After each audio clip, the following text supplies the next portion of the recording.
A guerra entre a Rússia e a Ucrânia já dura 4 anos e meio, longos, sangrentos e até agora inconclusivos.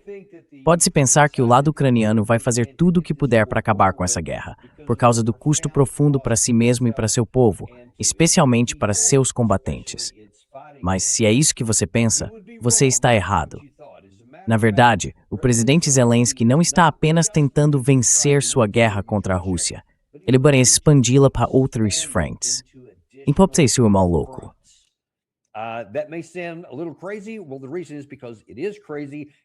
Bem, a razão é que isso é uma loucura. E de qualquer forma, vamos analisar o que ele está tentando fazer. E literalmente, não há ninguém melhor para explicar isso do que Scott Ritter, um veterano oficial de inteligência do Corpo de Fuzileiros Navais, ex-inspetor de armas das Nações Unidas, e que continua sendo um dos analistas militares mais procurados da área, especialmente para falar sobre a guerra entre Rússia e Ucrânia, por causa de seu amplo conhecimento das forças armadas russas, da mentalidade russa e do que está acontecendo na Ucrânia. Scott, bem-vindo de volta ao nosso programa. Muito obrigado por me receber. Bem, vamos entrar na primeira parte dessa expansão. A Ucrânia está tentando levar a guerra para dentro da Rússia. Isso já vem acontecendo há algum tempo, especialmente com a ajuda de inteligência do Ocidente. Fornecimentos materiais, armas, mísseis de longo alcance, drones, enfim, tudo isso para ajudar a Ucrânia a atingir alvos mais profundamente na Rússia. E isso por si só já tem sido um problema.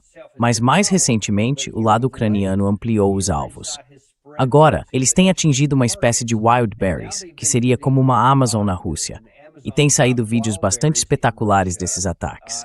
Rendem imagens muito impactantes e parecem realmente muito ruins. O lado ucraniano disse, isso não é apenas um serviço de entregas como a Amazon. Havia uma finalidade militar ali, porque eles moviam e escondiam secretamente materiais militares por lá. Antes de tudo, o que você pode nos dizer sobre qual é o objetivo aqui? O que Zelensky está tentando alcançar ao expandir os ataques para esses alvos? E por que eles estão tendo sucesso em atingi-los?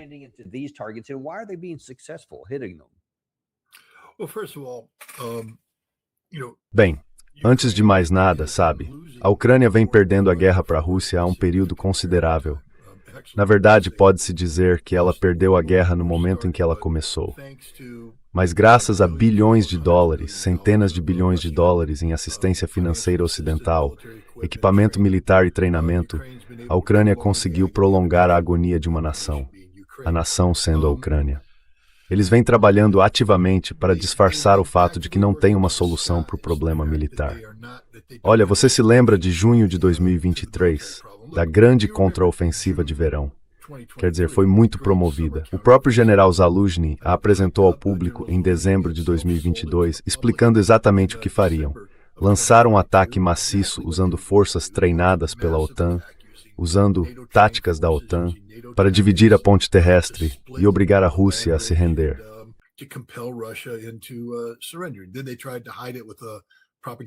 Depois, tentaram esconder isso com uma campanha de propaganda em que todo mundo dizia: "Psiu, não falem da ofensiva." Tarde demais. E a ofensiva foi massacrada. Vocês se lembram das imagens dos M2 Bradley, dos M1 Abrams, dos tanques britânicos e dos Leopards alemães queimando no campo de batalha, incapazes de romper as defesas russas? Desde então, a Ucrânia vem lutando para reconquistar a atenção do Ocidente, porque só capturando a imaginação do Ocidente, ela pode continuar recebendo a generosidade ocidental. Sabe, o Ocidente não vai distribuir dinheiro e recursos por uma causa perdida. O Ocidente só vai sustentar a Ucrânia enquanto ela mantiver a ficção de que está nessa luta.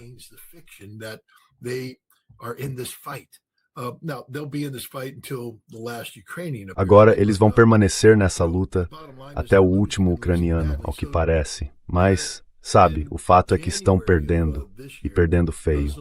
Então, em janeiro deste ano, Zelensky substituiu o ministro da Defesa por alguém novo, Mikhail Fedorov. Só para mostrar quem é Fedorov, ele foi o responsável pelas redes sociais de Zelensky durante a campanha presidencial de 2019. Depois tornou-se o primeiro-ministro da informação digital. Ele ajudou a criar o portal eletrônico usado pelo governo ucraniano. Então ele é um homem das palavras, é um propagandista, não é um líder militar, e ainda assim chegou falando inovação.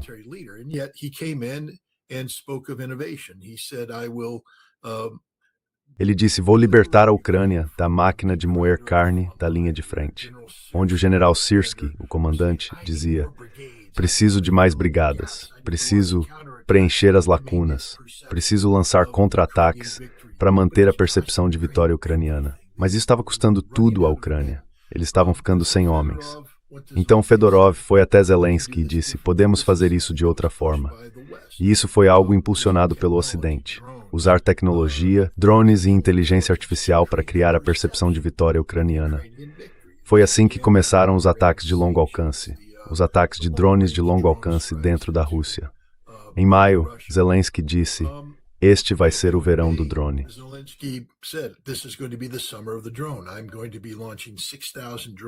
Vou lançar 6.000 drones por mês contra a Rússia. E no dia 25 de junho, Zelensky anunciou uma guerra de drones de 40 dias contra a Rússia. Ele disse claramente, em 40 dias vamos bombardear a Rússia sem parar usando drones de longo alcance. O objetivo é levar a Rússia à mesa de negociações, criar uma nova realidade. E então essa guerra de drones de longo alcance virou material para a mídia ocidental, para as plataformas de redes sociais simpáticas à Ucrânia. Você mencionou vídeos mostrando coisas queimando, fumaça. Sim, eles pegam um drone atingindo um armazém, incendiando o armazém, e exibem isso repetidamente. Atingem uma refinaria e conseguem alguma fumaça repetidamente.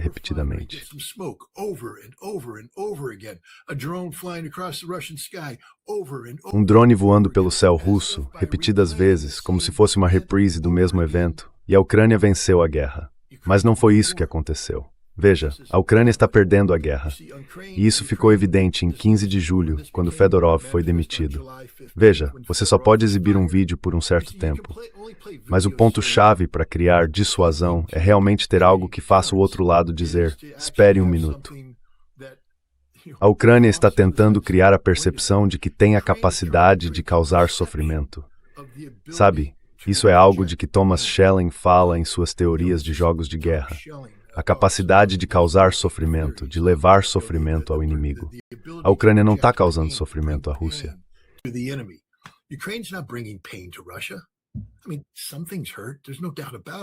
Quer dizer, algumas coisas doem, não há dúvida disso. Eu tenho uma relação muito boa com muitas das pessoas da região de Donbas, de Zaporíjia, de Kherson. Eu conheço pessoalmente o governador de Kherson, eu entrevistei. E estão nos dizendo que ele está praticamente se rendendo. Agora, Gilbert Doctorow está afirmando que, o governador está de algum modo dizendo que Kherson é inabitável. Diga isso às pessoas que vivem lá todos os dias, que continuam lutando, continuam vivendo. Não há rendição aqui. Isso é apenas uma fabricação de percepção ocidental. E no dia 15 de julho, a realidade do que estava acontecendo na linha de frente, onde as brigadas não foram até Syrskyi pedir ajuda.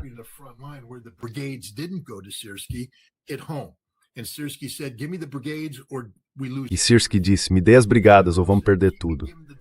Fedorov disse, me mantenha, me dê os drones, eu resolvo isso. Mas você não resolve, porque veja, tentou causar dor à Rússia. Só que todas aquelas coisinhas bonitas queimando só fizeram a Rússia causar dor de verdade à Ucrânia. A Ucrânia destrói aqui a capacidade de uma refinaria de petróleo. A Rússia destrói várias fábricas ali. A Ucrânia elimina um caminhão aqui. A Rússia destrói 100 operadores de vantes por dia na Ucrânia.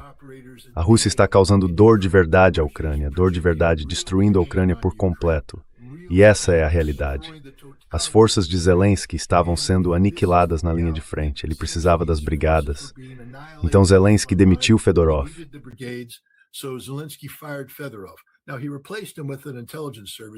Agora ele substituiu por um chefe do serviço de inteligência que no dia seguinte, ou 2 dias depois, 3 dias depois, tomou a decisão de expandir a campanha de drones, mas não de uma forma cara.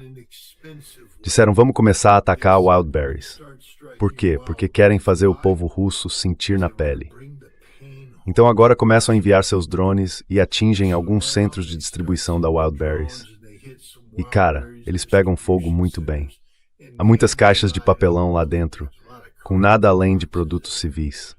A ideia de que a Wildberry está sendo usada como uma fachada de logística militar é uma invenção descarada da inteligência ocidental, projetada por Zelensky e repercutida nas redes sociais e nas plataformas de mídia ocidentais. Eu conheço a Wildberries.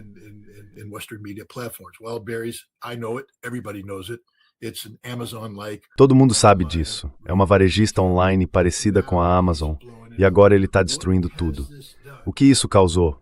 Quer dizer, por um tempo há imagens circulando e as pessoas dizem, meu Deus, isso deve estar prejudicando os russos. Alguns empregos são perdidos. Quer dizer, a dor existe. Mas isso não é dor de verdade. A dor de verdade é o que a Rússia está fazendo com a Ucrânia. Porque agora a Rússia está destruindo por completo a atividade comercial da Ucrânia. Armazéns, centros comerciais, instalações de armazenamento, centros de distribuição estão sendo atingidos. Você destrói uma Wildberries e a Rússia destrói 20 centros de distribuição. Não vai sobrar nada da infraestrutura da Ucrânia quando o inverno chegar. A Rússia destruiu a capacidade da Ucrânia de distribuir mercadorias. Isso significa comida.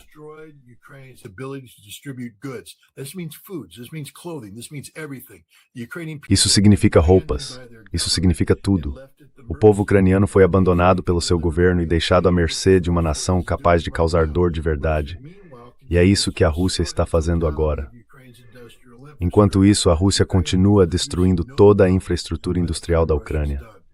A Ucrânia não estará produzindo drones quando a Rússia terminar. E a Ucrânia não estará produzindo energia. A Rússia está destruindo a energia, as usinas termoelétricas e está destruindo todos os postos de gasolina da Ucrânia.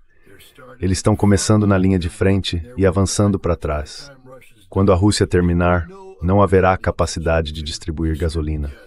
Os ucranianos fazem coisas espertas. Por exemplo, atacam a refinaria em Samara, mostram aquele vídeo, e isso convence pessoas como Gilbert Doctor.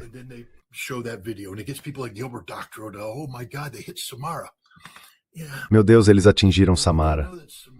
Sim, eles sabem que Samara é operada, eu acho, pela Rosneft. E sabem que a Rosneft leva o produto refinado de lá e o distribui para determinados postos de gasolina. E sabem que ao atingir essa refinaria, a Rosneft terá uma interrupção nas entregas. Aí eles se posicionam do lado de fora. Conseguem algumas pessoas para filmar os carros na fila para abastecer. Bom, não tem gasolina. A capacidade da Rosneft de refinar foi interrompida. Mas o que eles não mostram é o que acontece 3 dias depois. Não mostram o fato de que a Rosneft está consertando essa refinaria. Mas nesse meio tempo, o governo russo foi até a Lukoil, que tem uma reserva de gasolina, e disse, redistribuam isso para os postos da Rosneft. E não há mais filas nos postos. As pessoas chegam e recebem sua gasolina no prazo, como previsto.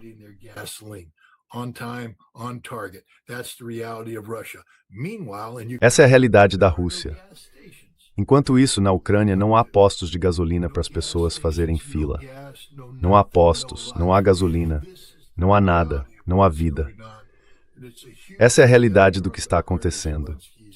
E é um enorme fracasso por parte de Zelensky. Ele deveria estar se preparando para a reunião de amanhã com Trump ou para a reunião desta semana com Trump. Acho que ele vem amanhã para o funeral de Graham e depois se encontra com Trump, onde vai dizer, deem-nos tudo, deem-nos tudo, deem-nos tudo. Mas Trump agora tem de reconhecer o fato de que a Ucrânia perdeu tudo, de que esta guerra não está indo bem, de que eles estão sendo destruídos nas linhas de frente e de que essa guerra de drones que a Ucrânia está tentando usar para criar a percepção de uma vitória ucraniana saiu pela culatra.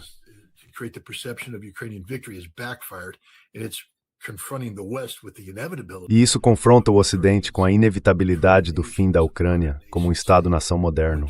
O inverno virá, e quando o inverno chegar, não haverá aquecimento, não haverá energia, não haverá água, não haverá comida, não haverá nada na Ucrânia. A Ucrânia riu de como expulsou a Rússia do Mar Negro. Quem foi expulso do Mar Negro hoje? Não foi a Rússia. A Rússia tomou o controle do Mar Negro, bloqueando Odessa. E se você ouvir o que Vladimir Putin disse recentemente, ele disse que não haverá Ucrânia. Disse que talvez seja a hora de dar a Ucrânia Ocidental aos poloneses, deixar os romenos entrarem e tomarem suas terras, e deixar a Hungria entrar e tomar suas terras. Não haverá acesso ao mar, porque Odessa é uma cidade russa.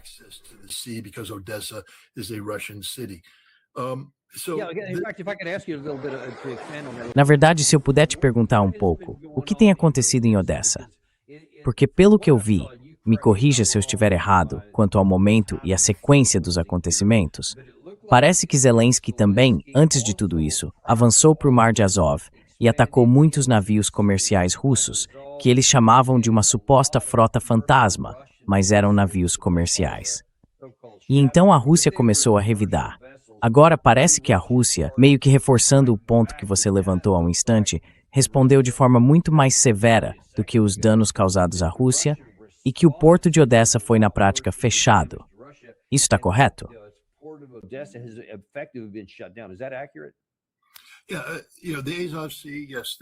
É sábio o Mar de Azov. Sim, os ucranianos enviaram drones para o Mar de Azov e basicamente atingiram vários navios. A Ucrânia alegou que estava destruindo dezenas de navios. Acho que o número real de navios atingidos fica entre 8 e 15, e apenas alguns poucos sofreram danos graves. Lembre-se, a Ucrânia está atacando com, bombinhas de 60 quilos. Elas chegam e fazem pá. É só isso. Você não vai afundar um navio com 60 quilos de explosivo de alta potência. Talvez faça um buraco nele. Talvez cause um pouco de fumaça. É só isso. A Rússia está respondendo com 1.000 libras de explosivo de alta potência, que fazem boom. E agora a Rússia está afundando navios no Mar Negro, fechando portos. Não há nenhuma atividade portuária acontecendo em Odessa e Nikolaev. Eles estão se deslocando para perto de Ismail, perto da Romênia. A Rússia está fazendo tour.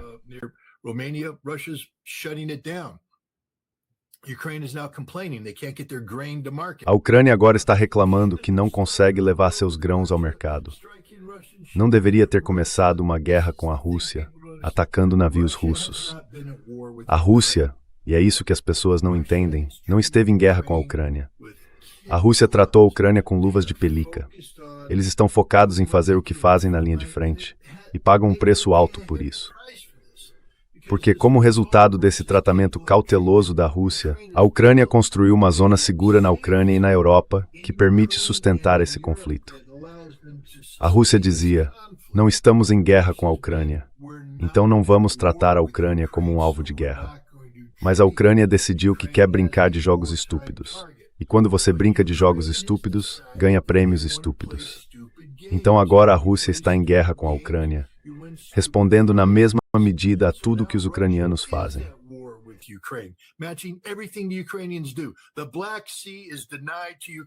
O Mar Negro está negado à Ucrânia neste momento, na prática, e em breve quando a Rússia tomar Odessa de forma permanente.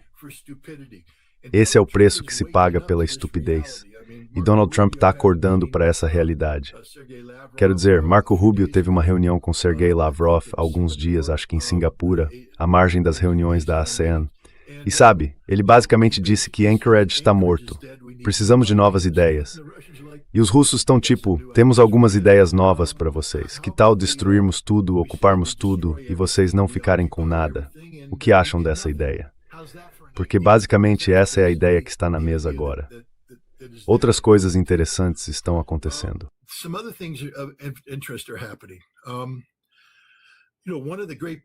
Uma das grandes campanhas de propaganda em curso agora é tentar repetir os esforços dos serviços de inteligência em 2011 para infligir uma derrota a Vladimir Putin no parlamento, negando à Rússia Unida sua maioria, numa tentativa de prejudicar as perspectivas de Putin como presidente. Bem, hoje vemos a mesma coisa. O esforço agora é ver se o Rússia Unida pode ser expulso do parlamento ou ter sua força reduzida, e se o parlamento perde sua maioria em 20 de setembro. E ao fazer isso, criar as condições para o colapso de Vladimir Putin. Quero dizer, os padrões do passado se repetem, e as atividades dos serviços de inteligência em 2010 e 2011 estão se desenrolando hoje. Mesmas metas, mesmos objetivos.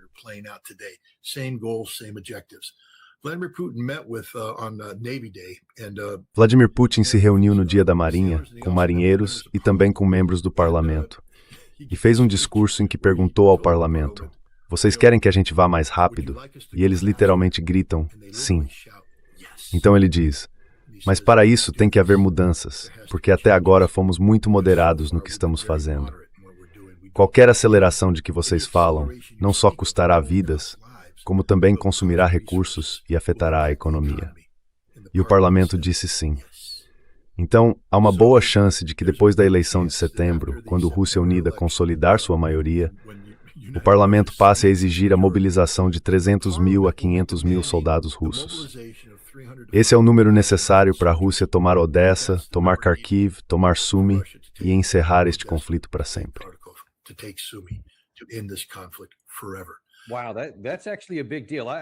Uau, isso é realmente importante. Eu tinha visto isso mencionado em várias publicações aqui.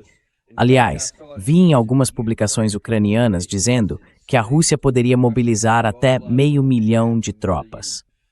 Mas eu não tinha certeza se isso era só porque eles vêm acusando a Rússia de fazer todo tipo de coisa.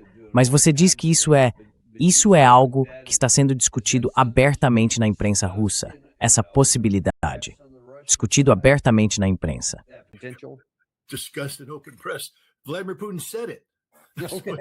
Vladimir Putin disse isso. O presidente da Rússia está basicamente dizendo: então é isso que vamos fazer. E outra coisa interessante que ele fez foi uma apresentação em que, ele disse: eu ouço tudo. Não recebo informações apenas de fontes oficiais. Eu ouço os blogueiros, ouço os comentaristas. E ele diz: alguns acertam, alguns erram feio, mas eu ouço tudo. O que mais uma vez significa que mesmo que o governo russo não esteja divulgando certos temas ou narrativas, Vladimir Putin bargit rigidis que tinha erstenidi. E ver existe certo libor.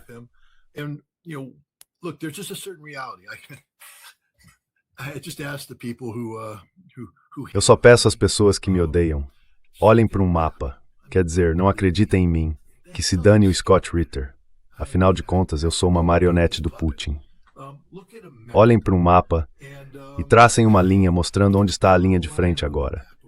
Agora imaginem mais de 700 mil soldados russos ocupando a linha de contato, certo? Porque esse é o número que está circulando. Todo mundo reconhece que esse é o número, com uma margem de 10 mil para mais ou para menos. Agora imaginem por um momento essa linha se estendendo por Kherson, passando por Nikolaev, subindo por Odessa até a fronteira com a Transnistria. É isso que aconteceria se a Rússia tomasse Odessa. Agora olhem para essa nova extensão da frente. Usem matemática militar básica. Só estou pedindo que vocês raciocinem comigo aqui. Não é tão difícil.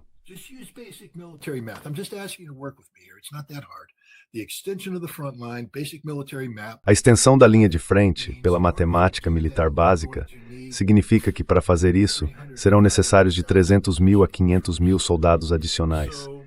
Então é isso que está acontecendo, senhoras e senhores. Vladimir Putin disse que Odessa é uma cidade russa. A consolidação da linha, assim que eles tomarem o restante do Donbass, vai se estender até Kharkov. Isso vai permitir que mais algumas centenas de milhares de soldados sejam liberados para redistribuição no sul. Esta é a guerra que está acontecendo. O exército ucraniano está sendo eviscerado neste exato momento. Eles não têm capacidade de repor essas tropas. Não resta efetivo. Não resta equipamento. Não há defesa da Ucrânia. Zelensky está implorando por defesa aérea porque não tem defesa aérea. Mas de onde vai vir essa defesa aérea?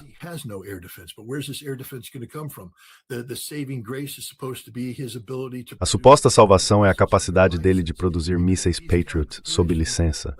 Mesmo em condições de paz, ele não conseguiria montar um único Patriot em pelo menos 2 a 4 anos, provavelmente 4.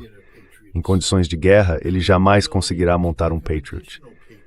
Não há como fornecer Patriots adicionais para ele. Então essa é simplesmente a realidade. As pessoas querem ignorar isso, mas é a realidade do que está acontecendo. A Ucrânia perdeu esta guerra. Quando eles finalmente se renderem, eu não sei. Mas vão se render. Será uma rendição incondicional. A Ucrânia teve a oportunidade de alcançar uma paz que teria preservado sua integridade como Estado-nação soberano. Perdeu essa oportunidade por causa de Volodymyr Zelensky e de seus apoiadores no Ocidente.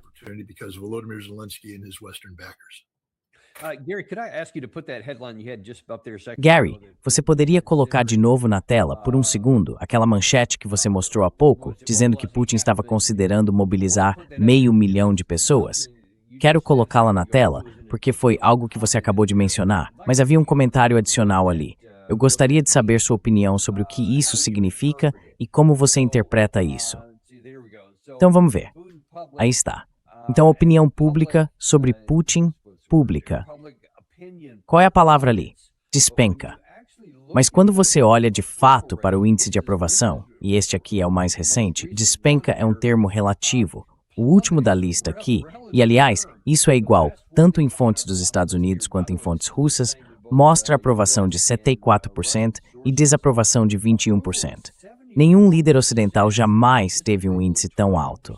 Então, se isso é uma queda acentuada, não sei o que isso está querendo dizer, mas parece quase contraditório. Se a opinião pública estivesse despencando, esse seria o pior momento para tentar mobilizar alguém. Como você vê essas duas alegações aparentemente conflitantes?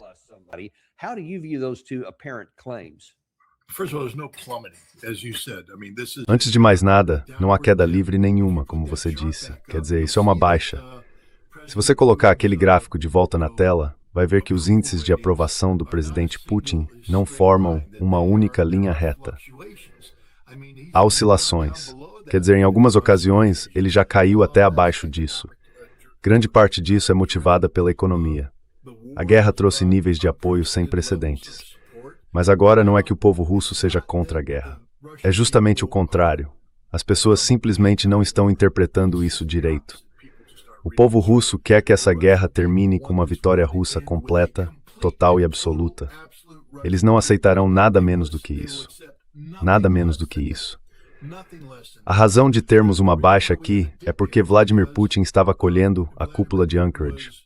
Ele estava acolhendo a possibilidade de um acordo, o arranjo 3+2, que foi colocado na mesa para Rubio.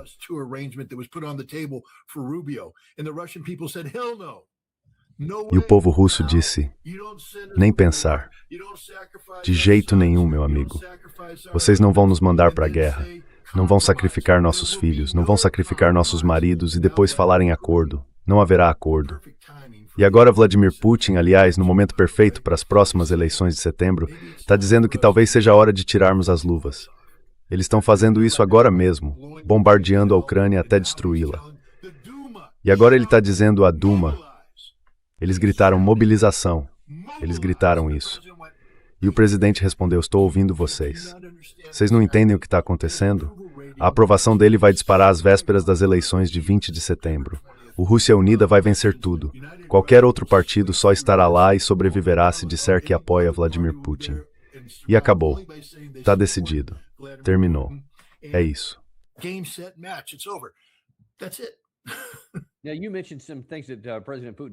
Agora, você mencionou algumas coisas que o presidente Putin disse nos últimos dias. Me diga como você acha que isso se relaciona com essa dinâmica que você está observando rumo a setembro. Acho que foi ontem. Eles discutem, voltando a como isso começou. Como que para dizer, ei, a culpa não é nossa. Nós não começamos esta guerra. Não houve agressão por parte da Rússia. Muitos no Ocidente pensam, bem, isso é absurdo.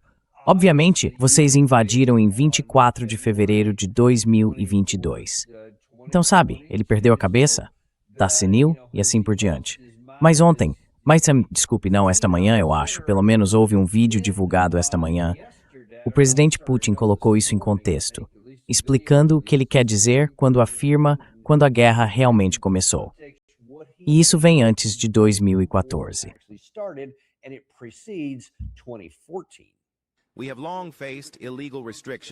Há muito tempo, enfrentamos restrições ilegais e tentativas de nos conter e pressionar, tanto depois da Primavera Russa de 2014, quanto antes disso. Mas, desde 2022, o Ocidente colocou em operação máxima uma máquina russofóbica. Ela simplesmente bate recordes mundiais em 2 critérios ao mesmo tempo: no número das chamadas sanções e na inutilidade delas. Nos danos que essas sanções causam, prejuízo de tudo, aos seus autores e iniciadores, aos povos de alguns estados europeus e de outros países. Eles querem abalar o Estado russo, provocar uma divisão social em nosso país. Tentaram estrangular nossa economia, o sistema financeiro, o setor bancário, minar o potencial da ciência, da indústria e da educação. Além disso, não têm força para derrotar a Rússia no campo de batalha e apostam em métodos francamente terroristas de combate contra o nosso povo. Mas o povo da Rússia jamais será quebrado. Isso nunca aconteceu e nunca vai acontecer.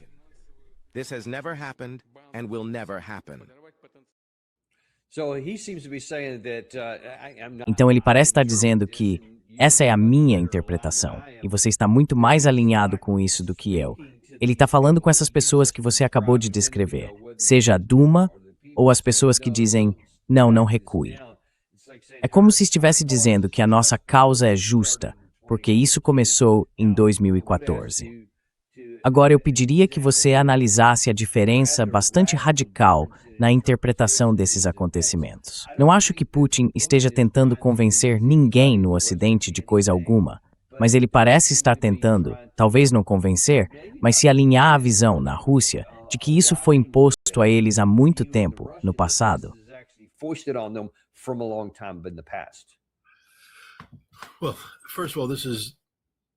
Bem, antes de mais nada, é realmente um sopro de ar fresco ouvir Vladimir Putin dizer isso porque, sabe, há algo em curso há muito tempo. Se você olhar para o que aconteceu, o Ocidente, na década de 90, depois do colapso da União Soviética, entrou na Rússia e basicamente tentou desmembrar o país. Não acredite só na minha palavra. Mais uma vez, para todos os que odeiam o Hitler por aí, procurem o homem que dirigia os assuntos políticos na Embaixada dos Estados Unidos em 1993, 1994. Ele publicou o segundo longo telegrama, em 94, no qual fala sobre como os Estados Unidos estavam simplesmente destruindo qualquer possibilidade de a Rússia funcionar como uma democracia moderna, ao estilo ocidental.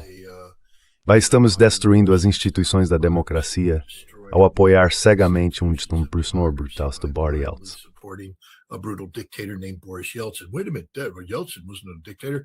Espere um minuto. Yeltsin não era um ditador? Outubro de 1993. Tanques nas ruas. Guerra contra o parlamento. Ditador, cara. Ele certamente não era um presidente eleito democraticamente. Sabe, os Estados Unidos compraram a reeleição dele. Nós nos gabamos disso numa capa da revista Time. E o autor disso alertou, acho que o nome dele era Mary, que as consequências seriam, sabe, uma ressurreição do nacionalismo russo, que se manifestaria numa forma singular de governo russo. Um governo que funcionaria para a Rússia, mas não seria o que nós queremos. Bem, adivinhe o que foi isso? Chamava-se Vladimir Putin. Agora, Bill Clinton não sabia o que fazer com Vladimir Putin quando ele surgiu, porque ele meio que apareceu de repente no cenário.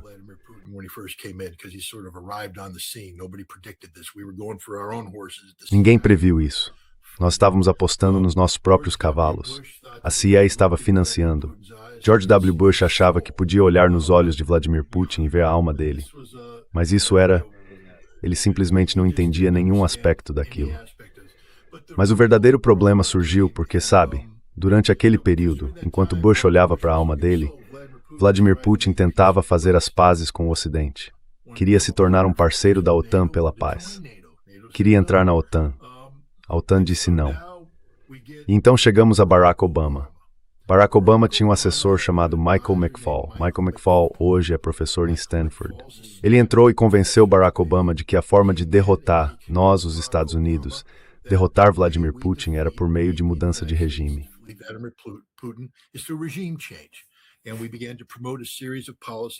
E começamos a promover uma série de políticas buscando enfraquecer Vladimir Putin e promover, sabe, uma substituição.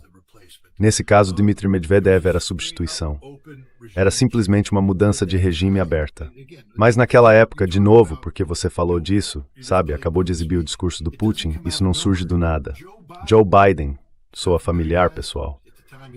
Na época, ele era o vice-presidente dos Estados Unidos. Viajou à Rússia em março de 2011 e se reuniu com a oposição russa. Só quero dizer que Gilbert Doctorow se identifica como membro da oposição russa nesse período. Não estou inventando isso. Ele mesmo diz. E Biden disse a eles, Se vocês reelegerem Vladimir Putin, isso será ruim para Vladimir Putin e ruim para vocês.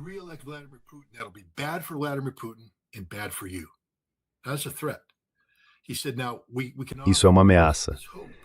Ele disse, agora podemos lhes oferecer essa esperança. Vocês mantêm alguém como Medvedev no poder, e então vamos trazer investidores ocidentais que investam em vocês. Mas para receberem os investimentos, vocês têm que mudar tudo, têm que mudar todo o governo. Basicamente, tem que voltar aos anos 1990 e reproduzir o sistema corrupto que nós dominávamos. E Vladimir Putin não aceitaria isso. O povo russo não aceitou isso. Eles votaram e nós temos sido ressentidos desde então. Estamos buscando remover Vladimir Putin do cargo desde 2008, sem rodeios. E Vladimir Putin agora está reconhecendo isso.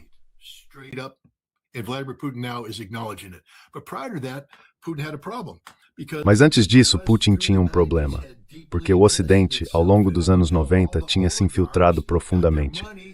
Quer dizer, caramba, todos os oligarcas conseguiram seu dinheiro roubando a Rússia e vendendo para o Ocidente com lucro. Foi assim que ficaram ricos. Se você diz que é o rei do alumínio, conseguiu isso roubando o alumínio da Rússia e vendendo ao Ocidente por bilhões de dólares. A Rússia não estava gerando caixa. A Rússia estava desperdiçando recursos, vendendo ao Ocidente a preços de liquidação. E esses oligarcas ficaram ricos com o estupro econômico literal da Rússia. E se tornaram muito poderosos, muito poderosos. Vladimir Putin vem lutando contra esses oligarcas desde o exato momento em que se tornou presidente.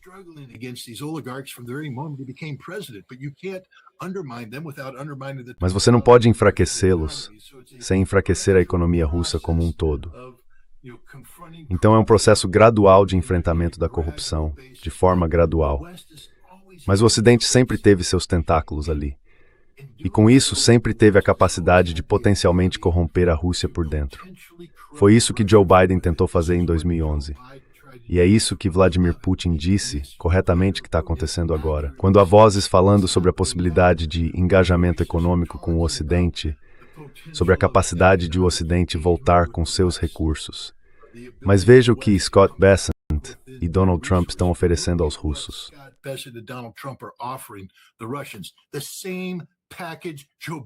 O mesmo pacote que Joe Biden oferecia aos russos em 2011. O mesmo pacote que os Estados Unidos venderam aos russos nos anos 90. Até agora, Vladimir Putin manteve aberta a possibilidade de ter relações normalizadas com os Estados Unidos e o Ocidente. Quero dizer, Anchorage foi a expressão máxima disso. Porque, contra a vontade do povo russo, Vladimir Putin disse, vou buscar um acordo, vou tentar acabar com esta guerra. Vou tentar manter aberta a ponte das relações, de relações sólidas entre a Rússia e o Ocidente. Agora parece, e os russos finalmente acordaram para isso, que o Ocidente não tem intenção de ter paz com a Rússia.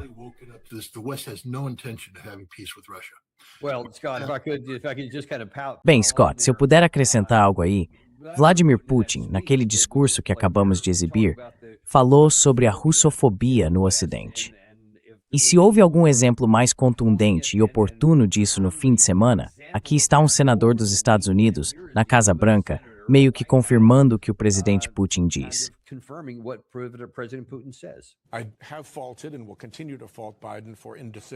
Critiquei e vou continuar criticando Biden pela indecisão em relação à Ucrânia. Acho que eles poderiam ter feito mais e mais cedo. Sempre acabaram tomando a decisão certa sobre os javelins, os tanques, o financiamento, mas sempre com 6 meses de atraso. E acho que isso foi um erro grave, mas isso não é nada comparado a Trump tomar o lado do agressor criminoso de guerra, Putin, contra os ucranianos sitiados. Isso é, na minha opinião, a decisão de política externa mais vil e amoral que vi na minha vida.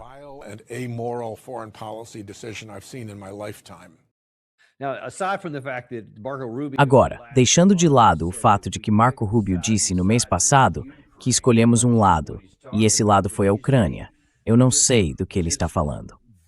Mas você vê esse ódio visceral à Rússia. Quer dizer, isso estava impregnado nas palavras dele ali no final.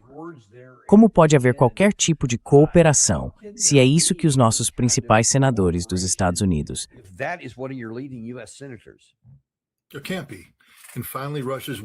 Não pode haver. E por fim, a Rússia está despertando para isso. Havia na Rússia o reconhecimento de que o sistema político americano estava contaminado pela russofobia.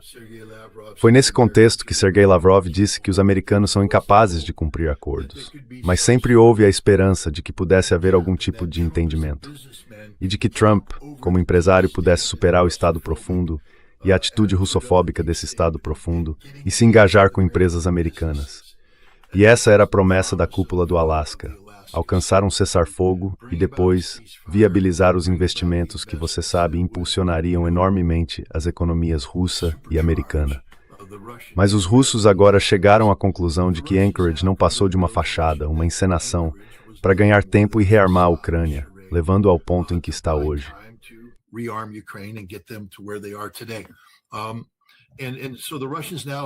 E então os russos agora abandonaram totalmente essa ideia. E quanto a Vladimir Putin?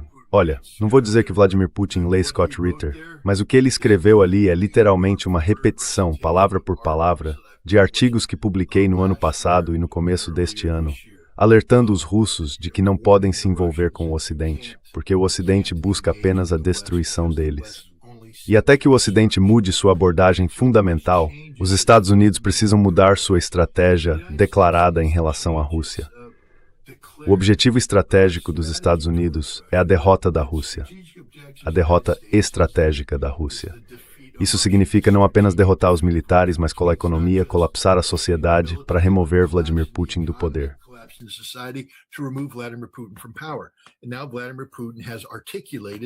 E agora Vladimir Putin articulou isso, o entendimento, a compreensão de que esse é de fato o foco do Ocidente. E por isso, agora ele está, de uma vez por todas, cravando uma estaca no coração disso. Isso é absolutamente necessário. Há um homem chamado Andrei Ilnitsky. Eu aconselharia todos os seus ouvintes a pesquisarem o nome dele no Google. Ele é um ex-tenente-general aposentado e trabalhou como assessor sênior de Sergei Shoigu. Eu entrevistei várias vezes e tenho um profundo respeito por ele. Ele desenvolveu um conceito chamado guerra mental. E guerra mental é usar ideias, sabe, ideias falsas, e implantá-las dentro de uma sociedade. Depois fazê-las germinar por meio da repetição de informações falsas. Assim, isso é plantado na mente das pessoas. As pessoas aderem a um conceito e ele corrói a sociedade por dentro, provocando seu colapso.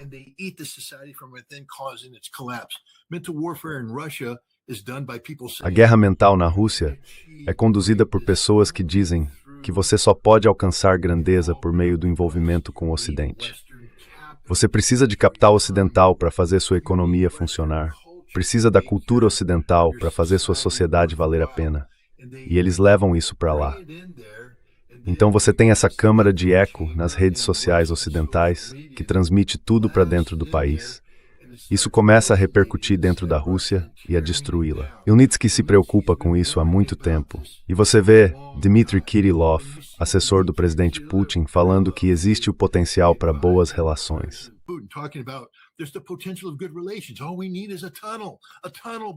Tudo o que precisamos é de um túnel entre o Alasca e a Sibéria.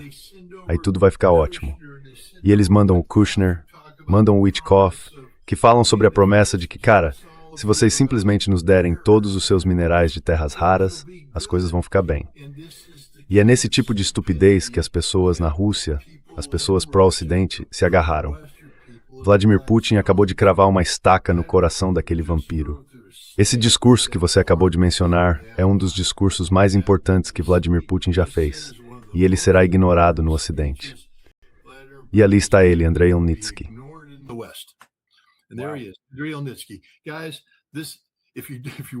Pessoal, se vocês querem entender o que estou dizendo, leiam este homem, escutem este homem, porque quando fizerem isso, vão compreender o que o Ocidente está tentando fazer com a Rússia e por quê. Aqui no Ocidente, falamos sobre a necessidade, eu falo disso o tempo todo, da necessidade de debate, discussão e diálogo. Não tenho nenhum problema com pessoas que têm pontos de vista opostos. Acho que se eu discordo de uma ideia, devo apresentar uma ideia melhor. Debater, deixar que o público decida por si mesmo. Mas o que está acontecendo com a guerra mental não tem a ver com debate, diálogo e discussão. Tem a ver com plantar mentiras, alimentar essas mentiras e depois deixar que elas corroam uma sociedade por dentro. E é isso que está acontecendo agora com essa propaganda russofóbica baseada no Ocidente.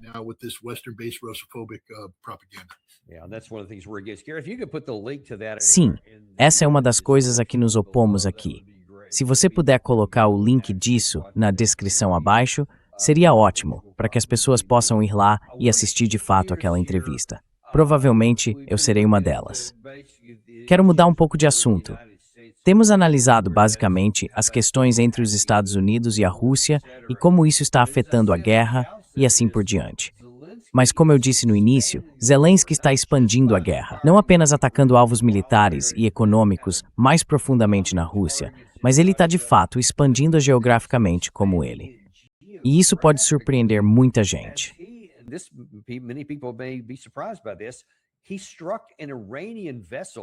Ele atingiu uma embarcação iraniana no Mar Pérsico durante o fim de semana, acusando, ou melhor, Teherã acusou Kiev de um ato criminoso hostil. E de fato, Abbas Araghchi, o ministro das Relações Exteriores do Irã, fez esta declaração interessante. Ele disse que Zelensky atacou uma embarcação comercial iraniana, matando um marinheiro. E pediu à alta representante da União Europeia, Kallas, e certamente a Lavrov, que deixem claro que o que o aproveitador em Kiev fez não pode ficar sem resposta. Então, que diabos está acontecendo com Zelensky para ele tentar ampliar isso atacando o Irã? Bem, na verdade, deixe-me responder parte dessa pergunta. Deixe-me mostrar o que Zelensky disse sobre o motivo de estar indo nessa direção.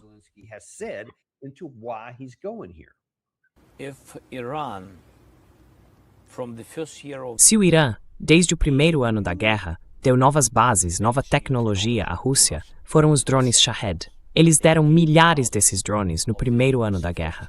Depois, deram licenças. O que eles fizeram? Eles nos atacaram? Eu acho que sim. Então eles já fizeram isso. Mas temos que ser honestos. Iranianos e norte-coreanos já nos atacaram. Iranians and North Koreans already attacked us. Certo, então já se passaram 4 anos e meio desde o início disso. Se ele disse, no primeiro ano da guerra, por que só agora ele atacou e destruiu, ou pelo menos atacou e inutilizou, uma embarcação comercial iraniana com essa justificativa?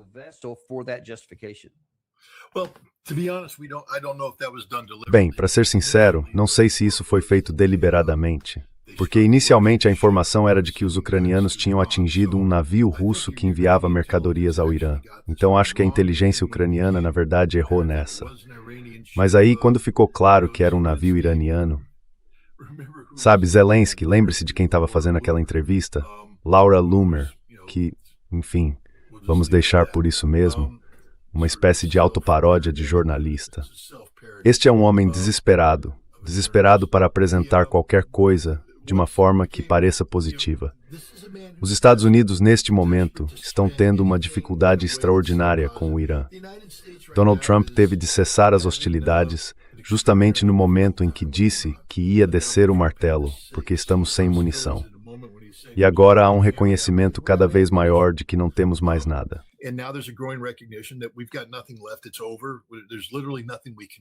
Acabou.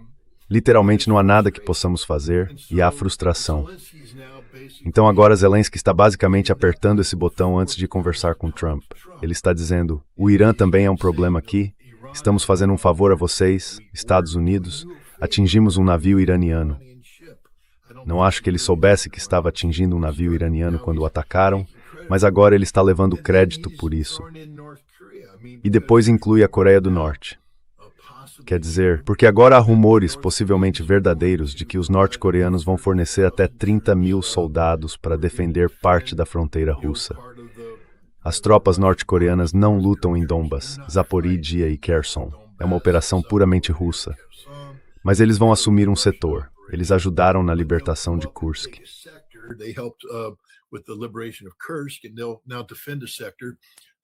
E agora eles vão defender um setor, liberando 30.000 tropas russas para descer e fazer aquilo de que estávamos falando em Odessa. Então agora ele também vai deixar isso claro. Sabe, isso é só um sinal do desespero de Zelensky. É a mesma coisa com a Europa. Basicamente declarar guerra ao mundo para afundar junto com o navio ucraniano. Porque, pessoal, a Ucrânia é o Titanic. Ela bateu no iceberg. Não há nada que vá salvá-la. Você pode colocar a banda lá. Eles podem tocar toda a música que quiserem. Pode ter gente correndo de um lado para o outro no convés, e por um tempo até parece bom, mas o navio está afundando. Não sei quanto tempo vai levar para ele afundar. Mas sei isto. Ele está afundando e não vai se recuperar. E Zelensky está tentando fingir que de alguma forma podemos remendar o buraco e manter o Titanic no rumo.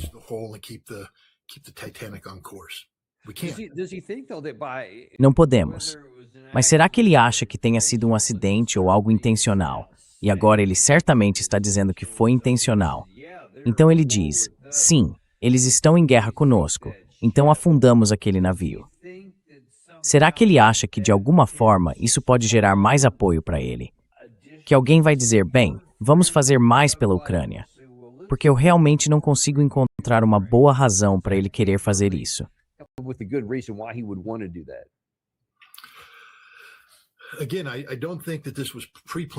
Mais uma vez, eu não acho que isso tenha sido planejado Mirage. Então acho que estamos vendo uma reação aqui, e portanto é algo reativo. Então ele está dizendo coisas que acha que vão repercutir bem com Trump. O Irã forneceu armas à Rússia. Neste momento há uma narrativa ucraniana de que a Rússia está fornecendo armas e inteligência ao Irã para causar danos aos Estados Unidos.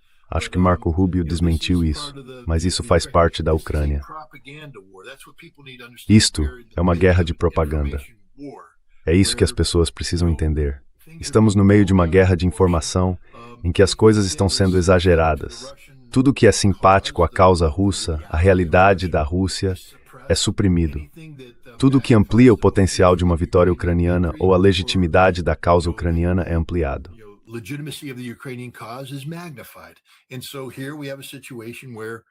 E então temos uma situação em que, você sabe, o Irã de fato forneceu aos russos a tecnologia dos drones Shahed quando eles precisavam. Em 2022, 2023, a Rússia licenciou essa tecnologia. Então ele não está errado nisso. E agora está pagando o preço. Então ele está tentando usar isso como uma forma de fazer Donald Trump ter ainda mais simpatia pela Ucrânia e destinar mais recursos. Acho que ele vai dar de cara com uma parede. Vou só fazer minha previsão do que vai acontecer agora. Vocês se lembram da bronca que Zelensky levou da última vez que foi à Casa Branca? Acho que Zelensky está prestes a levar uma dura de Trump. Porque Trump não é um homem estável neste momento.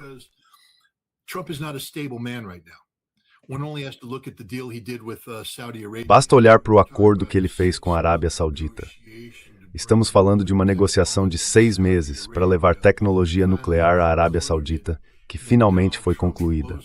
Aí Donald Trump perde a cabeça e diz, nada disso acontece a menos que vocês concordem com os acordos de Abraão, que nunca fizeram parte das negociações. E os sauditas disseram, vão catar coquinho. Quer dizer, então agora esse acordo acabou.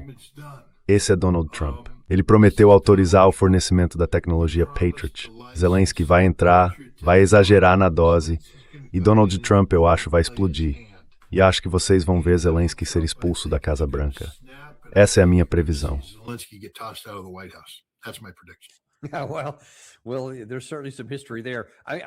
Bem, certamente há um histórico aí.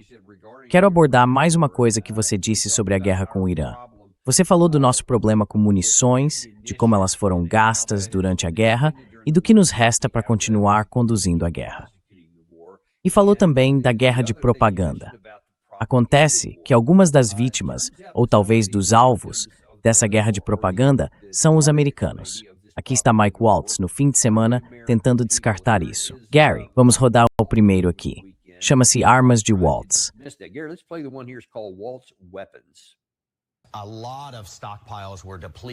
Muitos estoques foram esgotados, não só pelo que demos à Ucrânia nos últimos 4 ou 5 anos, seja lá quantos foram. O governo também herdou uma situação de estoques esgotados, não apenas por causa da Ucrânia, mas também pela luta contínua contra os Houthis durante o governo Biden, além de umas forças armadas esgotadas pelo governo Biden. Então eles decidiram 2 coisas: adotar novos tipos de munição, munições mais baratas e novas tecnologias. E também, com esses novos orçamentos de defesa, reconstruir nossas grandes forças armadas.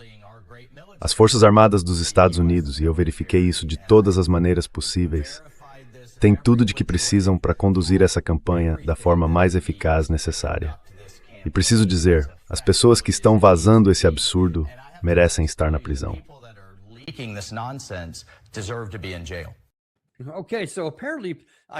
Certo, então, aparentemente, acho que esse é o vice-presidente Vance e o chefe do Estado-Maior Conjunto, Dan Kane, que, ao que parece, precisariam estar na prisão, porque eles certamente estão dizendo que há grandes problemas aqui. Então, o que fazemos com o que, aparentemente, o vice-presidente e o chefe do Estado-Maior estão dizendo? É isso que o embaixador Waltz está dizendo sobre a quantidade de munição que temos para continuar lutando.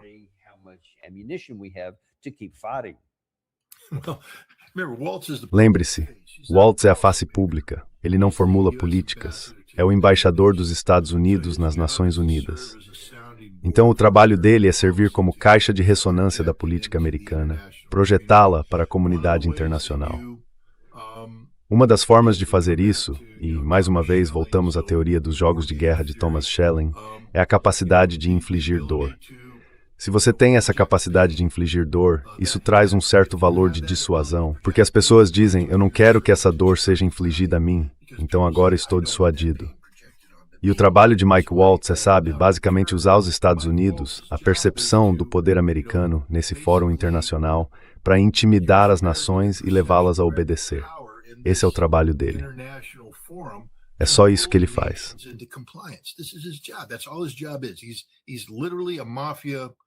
Ele é literalmente um capanga da máfia. Anda por aí, sabe, cobrando dinheiro de proteção dos donos de bares e de lojas. Ele é um bandido mesmo. Mas é difícil ser bandido quando de repente fica claro que você só é bandido se as pessoas acharem que os grandões vão aparecer para quebrar seu pescoço. Enquanto você tiver medo dos grandões, vai pagar o dinheiro de proteção. Mas agora Waltz se depara com o fato de que não há grandões. Há um bando de velhos com joelhos ruins, artrite nas mãos, andando mancando com um manguito rotador rompido, sabe? E ninguém mais tem medo dessas pessoas.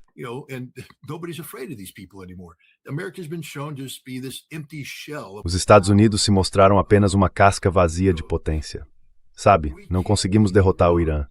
Vamos deixar isso entrar na cabeça por um segundo. Não conseguimos derrotar o Irã. E não é só isso. O Irã está nos derrotando. Sim, senhoras e senhores, estamos perdendo esta guerra. Nós perdemos esta guerra. O Irã nos atinge e nos atinge com força. Nós estamos explodindo prédios vazios. Não sabemos o que estamos atingindo, de jeito nenhum. E já não temos mais capacidade de atacar em profundidade. Usamos tudo isso nos primeiros 39 dias do conflito.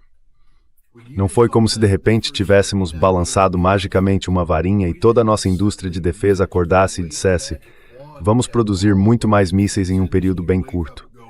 Não estamos produzindo nada, senhoras e senhores.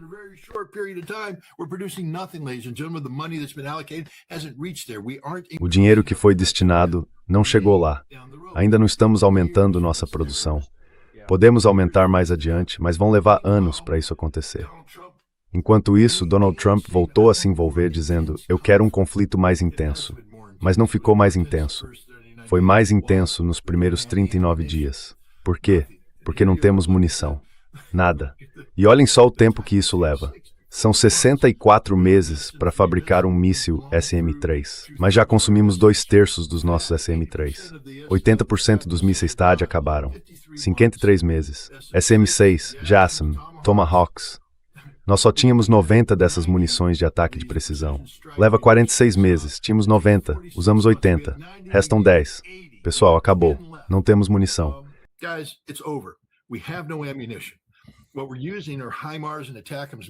O que estamos usando são mísseis HIMARS e ATAK-MS, disparados do Kuwait, do Bahrein e dos Emirados Árabes Unidos, para atingir alvos ao longo do litoral. E isso cria uma percepção de poder. Usamos essas JDAMs, que são basicamente bombas de ataque à distância, mas não têm propulsão. Então os aviões precisam subir bem alto, lançá-las, e o satélite as guia até o alvo.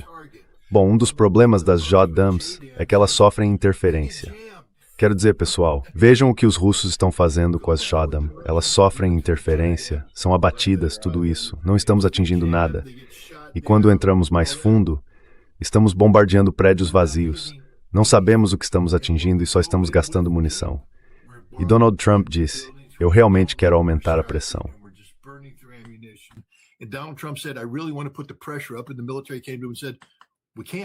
E os militares foram até ele e disseram, não podemos, não temos mais nada. E se continuarmos com isso, vamos ficar totalmente sem defesa agora. Toda a nossa defesa aérea foi desmantelada. E os iranianos têm mísseis balísticos que não vão acabar nunca.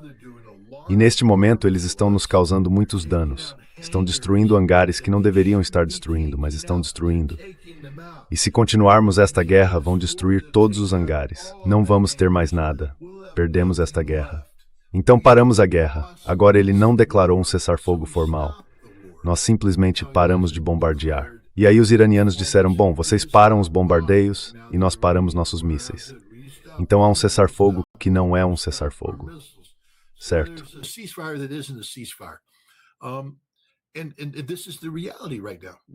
E essa é a realidade neste momento. Não podemos vencer esta guerra. Então Waltz está por aí dizendo essas coisas.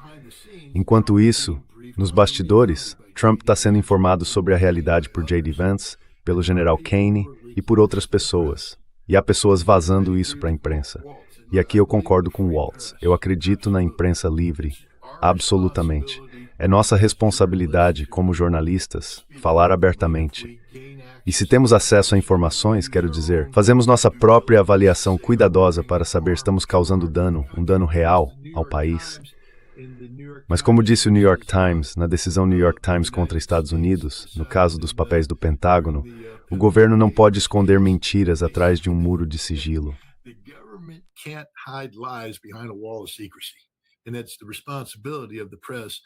E essa é a responsabilidade da imprensa, expor essas mentiras para que o povo americano possa tomar uma decisão. Especialmente quando as consequências dessas mentiras são óbvias. Soldados americanos morrendo em uma terra estrangeira. Literalmente, era disso que tratava aquele caso na Suprema Corte. Então temos a responsabilidade de fazer isso. Sim, se eu recebo uma informação dizendo que estamos ficando sem munição e temos o presidente tentando promover uma guerra condicionada à disponibilidade de munição, isso coloca vidas americanas em risco em uma terra estrangeira. Temos o dever e a responsabilidade de levar isso ao povo americano, para que ele possa agir de acordo. Esse é o nosso trabalho. Mas se eu estou no governo, assinei um acordo de confidencialidade e tenho autorização de segurança, não tenho permissão para vazar isso para a imprensa.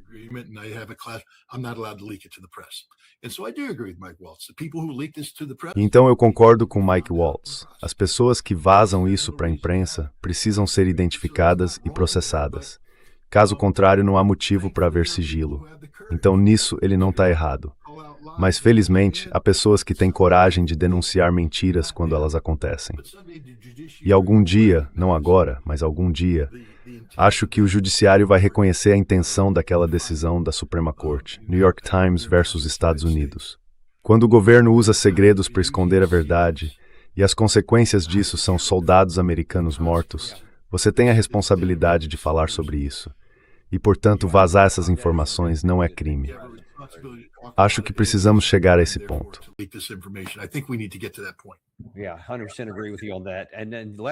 Sim, concordo 100% com você nisso. E, nos últimos minutos que temos aqui, eu queria ouvir rapidinho a sua opinião sobre uma coisa. Houve uma notícia de que o senador Graham morreu de repente. Seja lá de que fonte isso veio, então não vamos nos preocupar com isso neste momento. Mas, obviamente, ele aparecia muito aqui com aquelas declarações malucas. E a gente tinha aquele negócio estranho, sabe? Lá vem uma declaração maluca. Enfim, isso acabou. Então ele se foi agora. Mas havia um grupo no meio da produção de um documentário sobre ele. Eles divulgaram parte do material antes de lançar tudo, e eu achei esse trecho muito interessante, porque mostra uma mentalidade quase de crianças brincando de guerra, e não de estadistas sérios tentando encontrar um fim para uma guerra e um benefício para o nosso país. Veja isto.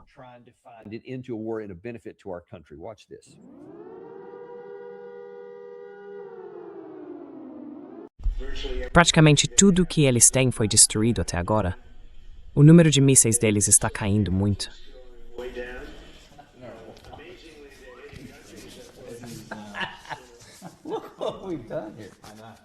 Quase chorei. Quero dizer, há quanto tempo a gente vem insistindo nisso? Você vem defendendo isso há anos, certo? Certo. Tá aqui, falei com o Trump esta manhã. Bem, ele está empolgado. Foi a melhor coisa que eu já fiz.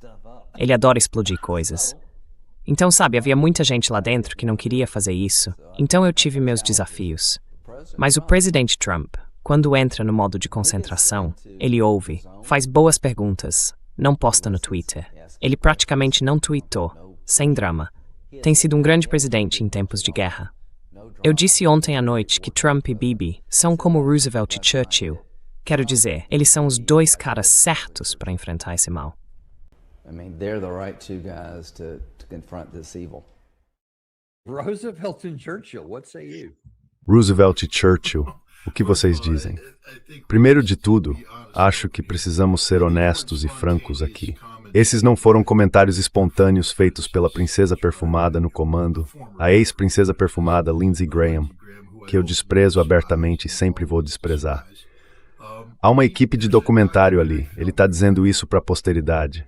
Ele está dizendo isso e isso foi cuidadosamente roteirizado. Eles podem desligar a câmera até que ele se recomponha, ou seja lá o que for. Ele sabe o que está dizendo aqui. Isso faz parte da máquina de propaganda de Lindsey Graham, que ele vem promovendo já há algum tempo. Entendam a hipocrisia escancarada desse homem, porque às vezes Lindsey Graham consegue ser articulado e dizer coisas honestas, como Donald Trump é um mentiroso, o pior homem do mundo, que nunca deveria ser presidente dos Estados Unidos. The worst man in the world who should never be president of the United States. He said that back in 2016. Now nothing's changed. Ele disse isso lá em 2016. Agora, nada mudou em Donald Trump, exceto o fato de que agora Lindsey Graham acha conveniente promover suas políticas belicistas que, sabe, isso simplesmente pode me dar enjoo, como alguém que sabe. Este é um homem que estava usando Iwo Jima como desculpa para invadir a ilha de Karg. E eu penso, espera aí, Lindsey. Isso é meio que uma questão dos fuzileiros navais, sabe? Tomamos uma decisão nos anos 1980 de parar de construir memoriais para fuzileiros navais mortos. Achamos que talvez fosse melhor lutar de forma mais inteligente, com guerra de manobra, coisas dessa natureza. E o que aconteceu com a diplomacia? Este é um homem que nunca esteve em combate armado na vida. É um advogado que esteve lá. Foi ao Afeganistão, ficou no escritório com ar-condicionado, nunca chegou perto dos combates. Ele não saberia. Ele foi me trabalhar e eu respengues nas botas, na forbômetro. He would puke if blood had splattered on his boots or his uniform, and he's out there promoting the death of people. E ele está por aí promovendo a morte de pessoas. A morte de pessoas. Ele é o ser humano mais repugnante do mundo. E se existe um lugar no inferno para ele, espero que ele esteja assando lá agora mesmo, como o porco gordo e empanturrado que ele é. E peço desculpas, mas eu desprezo esse homem. Ele é responsável pela morte de milhões de pessoas. Além disso, ele é responsável pela morte da América.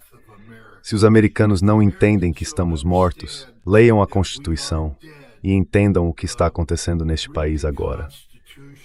Olhem para tudo o que está acontecendo em sua totalidade. Não funcionamos mais como uma república constitucional. E grande parte da razão são as políticas defendidas e promovidas por Lindsey Graham desde que ele se tornou senador dos Estados Unidos em 2003.